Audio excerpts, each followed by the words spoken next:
Apa yang terjadi? 5 ini sekarang ada yang sudah punya 20, ada yang 30. Setiap kurban kemarin bisa hampir 120 kambing dari petani yang di situ yang digarap dijual untuk kurban. Waduh. Langsung jadi sejahtera semua itu petani. Jadi dapat penghasilan di samping dia. Jadi dia akhirnya garap wakaf itu dia dapat income yang lain.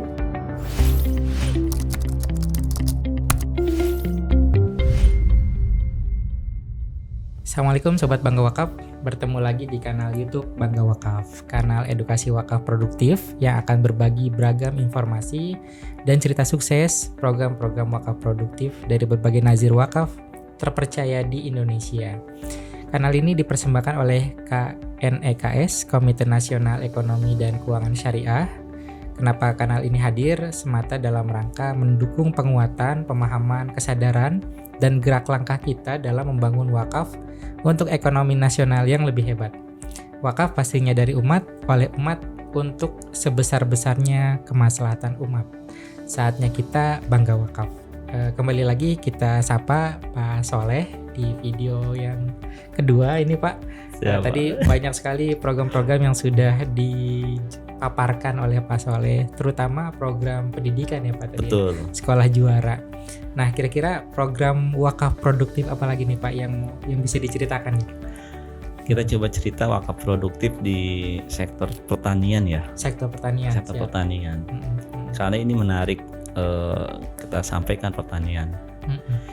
Jadi wakaf ini luar biasa. Jangan sampai lepas pada sektor pertanian. Fenomena yang ada adalah banyak kalau tanah-tanah aset wakaf pertanian tidak diselamatkan oleh kita. Oke. Terbayang, Pak. Jadi apa ya? Digunakan untuk yang lain gitu. Digunakan untuk yang lain. Kedepannya itu pertanian kita, mungkin kehidupan kita akan seperti apa di kemudian hari yang kebutuhan pertanian itu menjadi kebutuhan kita sehari-hari gitu. Karena sekarang fenomena yang ada tanah-tanah itu jadikan gedung-gedung bertingkat, dijadikan rumah. Apalagi di pusat-pusat perkotaan segala macam. Bahkan di pedesaan juga. Di pedesaan sudah mulai. Jadi di pedesaan udah mulai. Jadi kita cerita tentang aset wakaf kita yang di Pandeglang. Jadi Pandeglang itu kita ada kurang lebih 18 hektar. 18 hektar. Yang kita kelola di sana. Dari wakaf di Pandeglang. Di sana itu kebun kelapa yang kita kelola. Walaupun ada lumbung pangan yang lain ya, tapi saya cerita di yang Pandeglang ini. Jadi Pandeglang ini pinggir kita itu dibeli oleh pengusaha perumahan. Iya. Itu ribuan hektar dibeli, Pak. Ribuan hektar ya. Dan mungkin bisa jadi ketika kita nggak ini ya, mungkin pinggir kita pun akan kena juga gitu. Kalau kita nggak selamatkan dari wakaf, diwakafkan ke kita. Sedangkan kebayangkan semua jadi rumah, semua jadi aset. Nanti kehidupan kita buat makan dari mana gitu. Iya. Ya memang diselamatkanlah dengan wakaf ini, sehingga karena wakaf ini akan menjadi utuh di sektor pertanian. Sehingga dia akan mensupport bagaimana ketahanan pangan kita, masyarakat gitu. Sektor pangan itu dengan wakaf ini yang harus kita kuatkan. Jadi 18 hektar itu dipergunakan atau untuk apa? Jadi 18 hektar kita gunakan. Nah ini satu pengelolaan yang kita kelola ya, dan ini bisa dipelajari juga. Jadi pada saat kita ngelola kebun ini, kita berawal dari nol, nanam kelapa. Kita beri dulu apa ya kalau di Indonesia yang bisa sifatnya sustain. Karena karakter wakaf ini harus jangka panjang kebermanfaatannya. Pohon apa sih yang memang kita sustain? Kalau di Timur Tengah, di Arab Saudi, para sahabat kurma. Di Indonesia apa? Kurma nggak cocok, bisa jadi nggak cocok di kita untuk kita lakukan apa? Kemudian ya udahlah, kayaknya kelapa. Jadi 18 hektar itu kelapa semua. Kelapa semua. Itu kelapa apa kelapa sawit atau begini? Kelapa yang kita tanam ini kita kelapa aromatik. Dari Thailand, bibitnya beli langsung. Langsung dari Thailand. Langsung diekspor dari Thailand langsung. Bedanya apa Pak kelapa dari Thailand? Jadi kalau aromatik itu wangi. Gitu. Dan si airnya itu air kelapanya itu digunakan untuk biasanya pewangi, cuci baju, segala macam. Jadi diolah untuk itu. Diolah untuk itu. Jadi kemarin itu ada satu perusahaan, pada kita baru deterjen gitu Pak. Deterjen, pewanginya. Iya. Jadi kemarin kita ada yang datang ke kantor, ada yang datang dan nelfon dari perusahaan X. Apa dia minta, Pak bisa nggak ketika panen nanti airnya udah kita kerjasama dengan kami. Padahal kita belum panen kok. Iya. Tapi pada saat kita ngobrol dengan pengelola yang kita kalau dipercaya di sana di Pandeglang, jangan dulu Pak, nanti aja lah, tunggu aja prosesnya. Nah kan kita dari nol ya, dari nol kita tanam dari nol. Tahun berapa Pak Soleh di sana itu? Di sana itu kita kelapa ini udah sekarang tahun kelima. Berarti 2015an ya. 17 ya 2017 16-17 lah. 16-17 betul. Iya. 16-17 betul. Di sana kita masuk sana, kita total sebenarnya 200 hektar Pak. 200 hektar yang di sana itu. Oke. Dulu kepikiran kita 200 hektar kita bebasin lah. Nah akhirnya kita baru sekarang mampu di 17. Oh yang baru dikelola. Yang baru dikelola sama kita di wakaf itu 17. Berarti masih banyak yang belum. Masih banyak yang belum kita harus bebaskan. Nah, tantangannya adalah di pertanian ini adalah donatur menanyakan, Pak, mauquf alaihnya mana? Iya kan kita nanamnya dari nol. Iya 5 tahun. Karena kan kelapa ini jadi 5 tahun ke depan. Oh, jadi panennya 6 tahun. 6 tahun itu mulai panen. 6 tahun panen. Tapi kan kebayang, Pak. Jadi berarti kan hampir 180.000 meter ya. Jadi jarak antara kelapa itu 8 meter. Jadi kalau 10.000 itu kurang lebih hampir 8 ribuan lah. Per 10.000 itu 8 hektar itu 8.000. Berarti kalau 8 pohon. Oke. Sekarang kali 17. Iya. Berarti ribuan pohon yang akan nanti siap panen. Dan itu kebayang kalau sudah nanti panen, Pak. Oke, kira panennya kapan ini? Prediksi Pak, sekarang udah mulai ada beberapa yang berbuah yang siap dipanen. Iya. Udah 5-6 tahun. Udah 5-6 tahun sudah ada. Main informasi, Pak, udah ada yang siap panen di tahun ini. Nah, cuman mungkin tidak terlalu banyak, tapi ada karena perkembangan pasti tumbuhnya berbeda ya, walaupun sama tanamnya di barengan. Nah, tahun ini udah ada yang panen. Prediksi sih bisa jadi nyampe 1000-an kalau kemarin. 1000 pohon, 1000 pohon kemungkinan panen. Mudah-mudahan sesuai dengan yang diharapkan ya, bisa panen walaupun. Tapi panennya Pak jangan berharap bisa bagus ya kata orang pengelola sana. Kenapa? Karena panennya baru panen apa ya? Panen awal itu panen awal. Apa sih? Ada bilang sih panen awal itu apa namanya gitu. Nah, jadi jangan ini.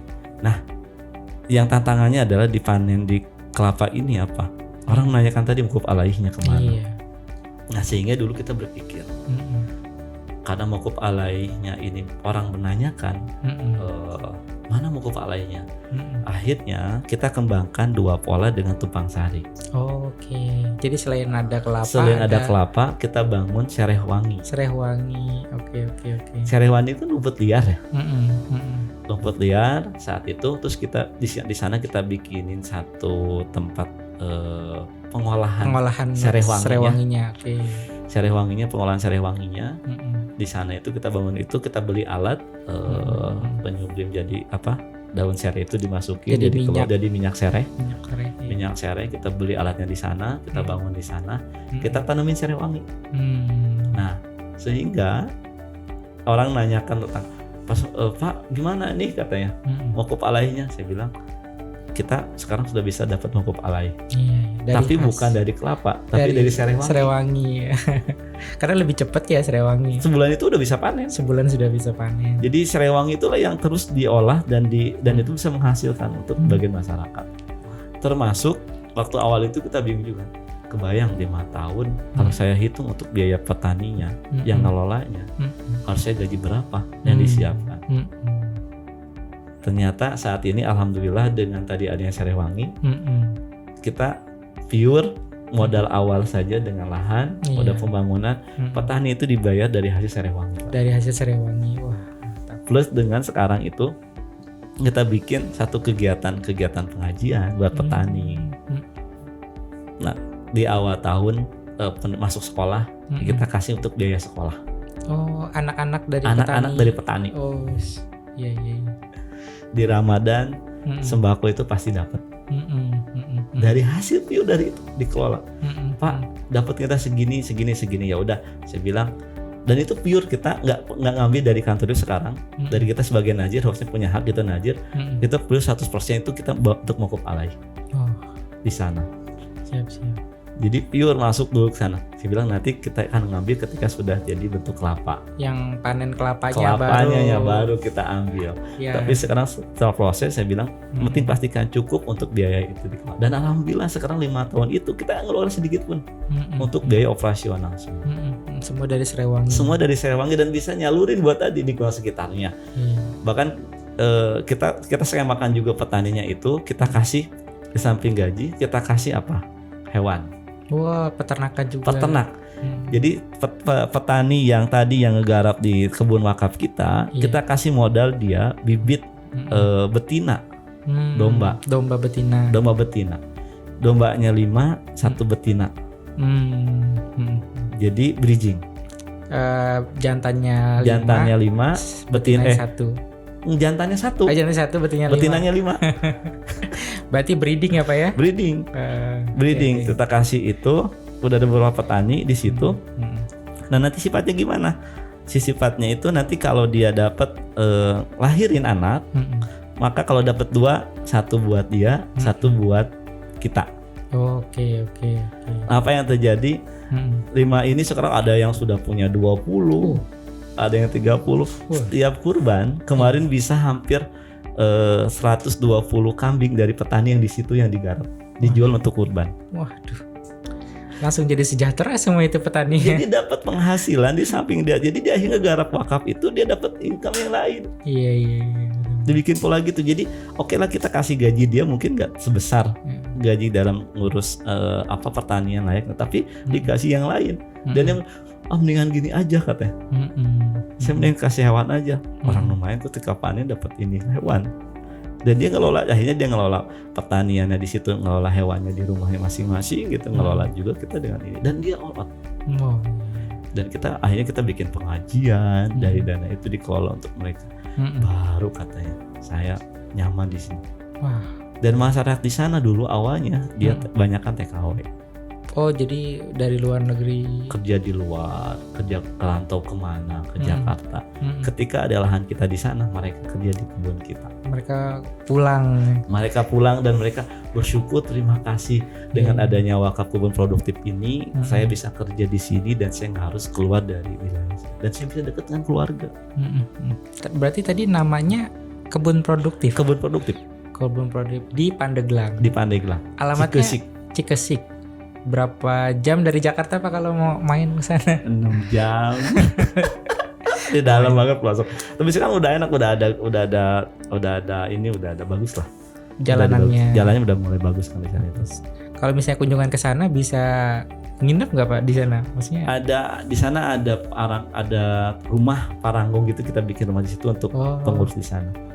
Iya. Rumah panggung kayak rumah apa ya? Ya rumah panggung gitu, rumah gue sih ya penginapan gitu. Tapi dari kayu-kayu gitulah. Kayu. Dibikin kayak gitu. Ada karena di sana ada orang yang nunggu, orang Jakarta dan orang Bandung itu tinggal di sana untuk ngelola wakaf kebun itu karena nongkrongin, bekerja, ngebina di sana. Tapi sebagai wisatawan lokal Pak mau ke sana itu gimana kira-kira? Kalau sekarang kayaknya masih sangat bisa dengan kondisi jalan yang masuk lah sampai ke dalam ke lokasi. Mungkin nginep di sekitar situ. Nginep sekitar situ bisa. Karena kan sekarang petani-petani yang ngegarap kita rata-rata kerja di situ. Jadi bisa jadi. Cuma tantangannya pada saat awal itu di sana. Nah itu juga di sana itu sumber air bukan ya. MCK itu nggak punya MCK masing-masing Pak. Tapi listrik ada kan? Banyak ranjau. tapi listrik ada ya. Ada. Cuma mereka nggak punya MCK. Nggak punya MCK, banyak ranjau. Tapi pada saat kita edukasi sekarang, alhamdulillah kita bikin masing-masing kayak bilang wajib dari wakaf alai ini untuk bikin dia MCK di rumah masing-masing. Pokoknya petani kita wajib dia punya MCK di rumah. Dan alhamdulillah sekarang udah punya MCK di rumah masing-masing. Cek bener nggak udah punya MCA? Udah Pak, udah. Serius Pak. Kalau nggak kita ajuin, kita sampaikan bahwa harus bikin buat kesehatan juga. Iya benar. Dulu waktu awal banyak aja bingung. Pada saat ke mana Pak, biasanya kami di sini. Iya. Sekarang aman Pak. Alhamdulillah. Ya mungkin balik lagi dulu ya Pak ya. Jadi ini kan mauquf alaihnya petani juga. Betul. Nah ini ada berapa orang nih Pak ininya? Dulu yang pegang itu tapi 48 warga petani. Tapi 48, tapi yang ada manajer apa yang ngurus lah ya. Kalau manajemennya itu hampir 8 orang. Manajemen ini dari rumah wakaf. Dari relawan di sana yang ada juga relawan. Ada relawan inspirasi yang kita kan, kalau kita bahasanya ada relawan inspirasi yang ditempatkan di desa ya. Itu yang ngelola di sana relawan inspirasi. Berarti 48 ini mereka pengelola petani kebunnya. Jadi dia yang ngebersihin lahan, dia yang ngasih pupuk, dia yang nyiramin. Itu 48 orang. Kemudian mereka juga menanam serai wangi di sana. Serai wangi dan panen. Jadi dia sebulan sekali kan panen, ngolah, terus dijual kayak gitu. Itu mereka di awal emang udah tahu cara ngelola kelapa atau serai wangi, atau ada pendidikan, training, jadi latihan? Kalau awal memang ada orang yang ahli. Ada orang ahli yang memang dia jago di pertanian sih. Dan kita kan kolaborasi sama orang yang ahli ya. Sama orang yang memang ahli di situ, yang memang paham betul tentang bagaimana ngelola pertanian. Termasuk pada saat kita nanam ide untuk di sana jadi kelapa. Itu dulu kita pakai namanya teknologi IoT, melihat kondisi tanah. Apa itu Pak? IoT itu Internet of Things, yang memang IoT, Internet of Things, yang memang bisa ngelihat kondisi struktur tanah. Cocok nggak tanah ini kalau tanami kelapa, tanamin apa. Hasilnya ternyata di sana itu cocok untuk ditanamin kelapa. Jadi emang feasibility study-nya udah dilakukan. Ya. Ini penting bagi Najir kalau bicara wakaf produktif. Feasibility analisis awal itu harus sebelum kita implementasi. Karena itu menjadi bagian mitigasi awal kita dalam mengelola wakaf produktif. Siap. Berarti itu termasuk tadi saran tuh ya Pak, untuk Nazir misalnya yang pengen juga bikin program seperti ini, feasibility study. Karena kan kita punya risiko juga. Risiko tanaman itu adalah mati. Kalau kita tidak paham dari sisi pola proses penanamannya. Tapi kalau tanam, alhamdulillah. Dan kita komitmen, bilang kan kita beli benih ya. Ketika mati, ya udah Pak, kita tanamin aja. Lagi tanamin lagi. Pak, ada yang mati sekian, tapi sekarang udah ditanamin lagi kok Pak, sudah aman. Makanya mungkin masih ada yang kecil, tapi sekarang Pak tumbuh bagus. Jadi kita dapat update bagaimana proses perkembangan di sana. Siap. Jadi ya masih wajar gitu ya Pak, kalau misalnya ada yang nggak tumbuh dengan normal. Udah tumbuh dengan normal, pohonnya yang penting kan yang dijaganya adalah aset tanahnya itu. Iya. Kalau perkebunan. Nah kira-kira nih Pak, kalau misalnya panen menghasilkan berapa itu Pak? Kalau nanti dari kita belum hitung ya secara spesifik. Cuman kalaulah satu pohon, karena gini, kelapa ini kan dia satu pohon itu bisa 20 kelapa, kebayang lah. Kita ribuan kelapa. Iya betul. Dan kemarin pun udah kita diskusi dengan pengelola di sana. Pak, satu saat kalau kita panen harus punya teknologi pengambilan kelapa. Gak mungkin dong pakai orang banyak banget. Termasuk kelapa, termasuk persiapan Pak, nanti ada kalau mobil angkut yang memang mobil jelek kita perbaiki ya. Yang penting asal mesinnya ada. Jadi kita punya mobil di sana Pak. Mobilnya mobil ada kolbak itu tapi besi-besi gitulah. Karena menuju ke lokasi kan nggak kayak enak kita mobil yang bisa masuk aja mobil di. Nah itu buat ngangkut itu udah ada mobil itu. Nah kemarin kita berdiskusi juga akhir kemarin dengan tim di sana. Kedepannya kalau kita sudah panen, perlu ada teknologi yang bisa memang manjat. Gitu, apakah mungkin ada yang memang bisa naik gitu, seperti apa? Itu lagi didiskusikan dan kita mencoba untuk buat siap ke depannya, karena nggak gitu. Dan kelapa ini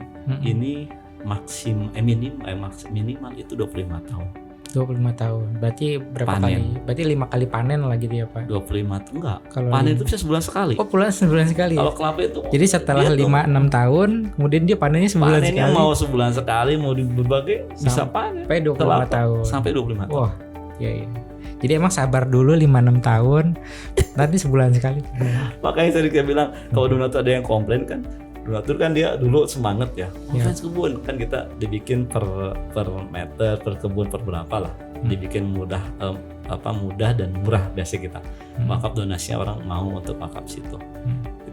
Itu banyak yang komplain juga. Pak, saya sudah sekian kok belum ada reportnya mokop alainya, gimana perkembangannya? Kok fotonya cuma segini kan? Ya. Ini kan yang jadi tantangan juga. Saya bilang tunggu ya, sabar. Nanti kita akan sampaikan di 7 tahun kemudian jadi apanya. Baik, siap. Keren banget ini Pak. Jadi sabar dulu 5-6 tahun, kemudian sebulan sekali bisa panen. Dan mokop alainya juga insya Allah semakin banyak gitu ya Pak nanti sampai 25 tahun ke depan. Betul. Ada ini Pak saran untuk Sobat Bangga Wakaf yang mau berwakaf di program ini? Bagi Sobat Bangga Wakaf yang ingin berwakaf, bisa masuk ke link wakaf.id atau bisa menghubungi di call center www.rumahwakaf.org. Di sana ada call center kami, bisa diskusi. Terus bisa dilihat dengan sosial media kita, ada Facebook, ada IG, Rumah Wakaf, itu bisa dicek di sana. Dan kita setiap hari upload literasi. Oh, oke, literasi jadi, wakaf. Literasi wakaf di sana ada. Jadi silakan like di IG kita gitu sana. Karena tiap hari itu ada. Jadi di kita itu di kantor ada orang yang upload konten-konten literasi setiap hari. Oke, tentang program-program wakaf. Tentang program wakaf dan literasi wakaf semuanya. Itu satu hari 20 konten. Siap. Jadi kalau butuh konten apapun di situ tinggal ambil aja banyak sana. Oke. Baik, terima kasih Pak Soleh, sangat menginspirasi ini tadi dari program kelapa, kemudian jadi Serewangi, kemudian ada peternakan juga. Jadi banyak. Sekarang satu lagi tambah lagi, petai gobang. Petai gobang, wah, iya. Jadi buat makanan kita harus juga buat makanan, jangan sampai ini kan dibilang petai gobang. Saya petai gobang udah berapa ribu? Ada 4.000 pohon. Siap. Berarti ini petani nanti dia punya penghasilan tahunan, penghasilan bulanan, mingguan, harian. Harus kita ciptakan kayak gitu. Iya siap. Jadi untuk mensejahterakan petani juga ya Pak, Indonesia. Teman-teman Sobat Bangga Wakaf, terima kasih sudah menonton video ini. Jangan lupa like, komen, dan subscribe channel ini.